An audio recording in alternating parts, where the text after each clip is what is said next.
بیٹے اور پاک کے نام سے خداوند کی زندہ اور جلالی کلام میں سے آج ہم پڑھیں گے تکوین باب 42۔ یعقوب کے بیٹوں کا پہلا سفر۔ جب یعقوب کو معلوم ہوا کہ مصر میں غلہ موجود ہے تو اس نے اپنے بیٹوں سے کہا کہ تم کیوں ایک دوسرے کو دیکھتے ہو، اور کہا میں نے سنا ہے کہ مصر میں غلہ موجود ہے، اس لیے تم وہاں جاؤ اور وہاں سے ہمارے لیے مول لو تاکہ ہم زندہ رہیں اور مر نہ جائیں۔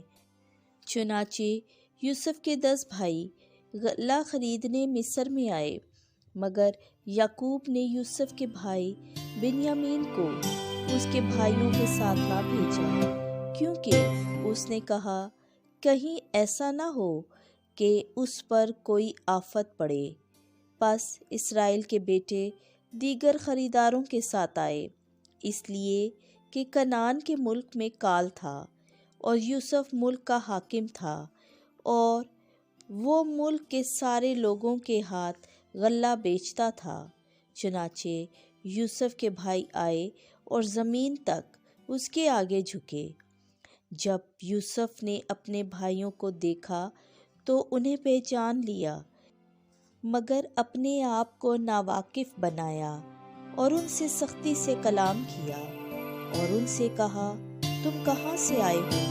وہ بولے کنعان کے ملک سے خوراک خریدنے۔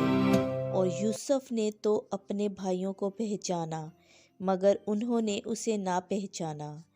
اور یوسف کو وہ خواب جو اس نے ان کی بابت دیکھے تھے یاد آئے، اور اس نے انہیں کہا کہ تم جاسوس ہو کر آئے ہو تاکہ اس ملک کی بری حالت دریافت کرو۔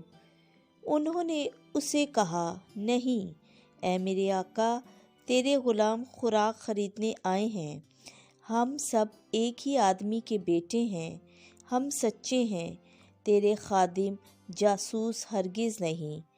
وہ بولا نہیں، بلکہ تم ملک کی بری حالت دیکھنے آئے ہو۔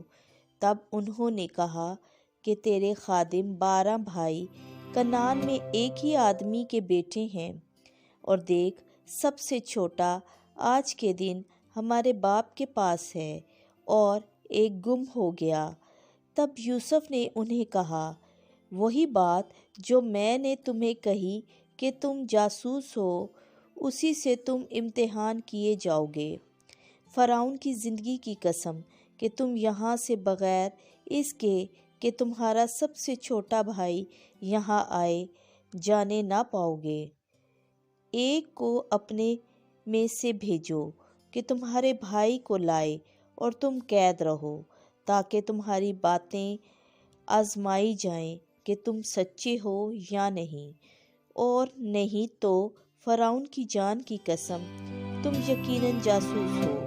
چنانچہ اس نے انہیں 3 دن تک قید رکھا، اور تیسرے دن یوسف نے انہیں کہا میں خدا سے ڈرتا ہوں، تم یوں کرو تاکہ زندہ رہو، اگر تم دیانت دار ہو تو ایک کو اپنے میں سے قید خانے میں بند رہنے دو، اور تم جاؤ اور اپنے گھر کے کال کے لیے غلہ لے جاؤ، اور اپنے چھوٹے بھائی کو میرے پاس لے آؤ تاکہ تمہاری بات سچ ثابت ہو جائے اور تم نہ مرو۔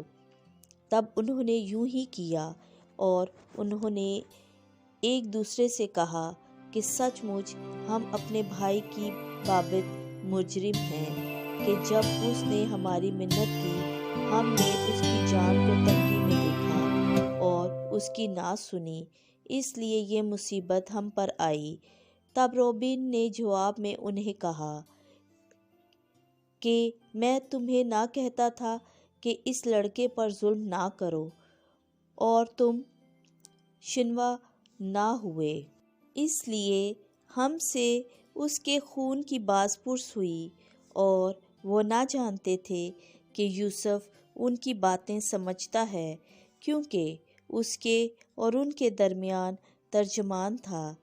تب وہ ان سے کنارے گیا اور رویا، اور پھر ان کے پاس آیا اور ان سے باتیں کیں، اور ان سے شمعون کو لے کر ان کے روبرو باندھا۔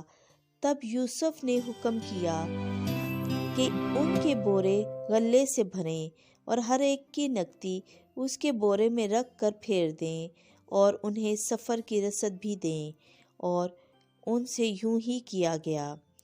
اور انہوں نے اپنے گدھوں پر غلہ لادا اور وہاں سے روانہ ہوئے، اور منزل پر جا کر ان میں سے ایک نے اپنا بورا کھولا تاکہ اپنے گدھے کو چارہ دے، تو اس نے بورے کے منہ میں اپنی نقدی دیکھی۔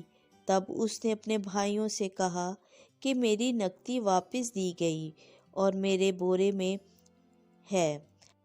تب ان کے دل ٹھکانے نہ رہے اور وہ کانپتے ہوئے ایک دوسرے سے کہنے لگے کہ خدا نے ہم سے یہ کیا کیا۔ اور وہ ملک کنعان میں اپنے باپ یعقوب کے پاس پہنچے اور اپنا سارا حال جو ان پر گزرا تھا اس سے کہا، اور بولے کہ وہ شخص جو اس ملک کا مالک ہے ہمارے ساتھ سختی سے بولا اور ہم پر ملک کی جاسوسی کا الزام لگایا۔ ہم نے اسے کہا کہ ہم سچے ہیں، ہم جاسوس نہیں، ہم 12 بھائی ایک باپ کے بیٹے ہیں۔ ہم میں سے ایک گم ہو گیا اور چھوٹا اس وقت ہمارے باپ کے پاس ملک کنعان میں ہے۔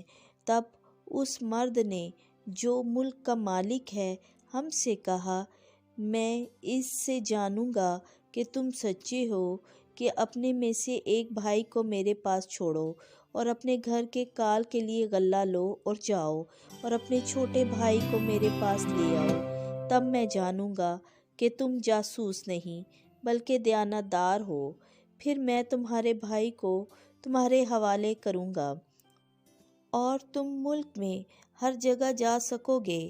جب انہوں نے اپنے بورے خالی کیے تو دیکھا ہر ایک کی نقدی بندھی ہوئی اس کے بورے میں ہے، اور وہ اور ان کا باپ نقدی کی تھیلیاں دیکھ کر ڈر گئے۔ اور ان کے باپ یعقوب نے ان سے کہا، تم نے مجھے بے اولاد کیا، یوسف گم ہے، شمعون بھی نہیں، بنیامین کو بھی لے جاؤ گے، یہ سب مصیبتیں مجھ پر آ پڑیں۔ تب روبین نے اپنے باپ سے کہا، اگر میں اسے کو تیرے پاس نہ لاؤں تو میرے دونوں بیٹوں کو قتل کرنا، اسے میرے ہاتھ میں سونپ اور میں پھر اسے تیرے پاس پہنچاؤں گا۔ اس نے کہا، میرا بیٹا تمہارے ساتھ نہ جائے گا، کیونکہ اس کا بھائی مر گیا اور وہ اکیلا رہ گیا۔ اگر اس پر جس راہ میں کہ تم جاتے ہو کچھ آفت پڑے تو تم میرے بڑھاپے کو غم کے ساتھ قبر میں اتارو گے۔ خداوند کے زندہ اور جلالی کلام کا پڑھا، سنا اور سمجھا جانا ہم سب کے لیے باعث برکت ہے۔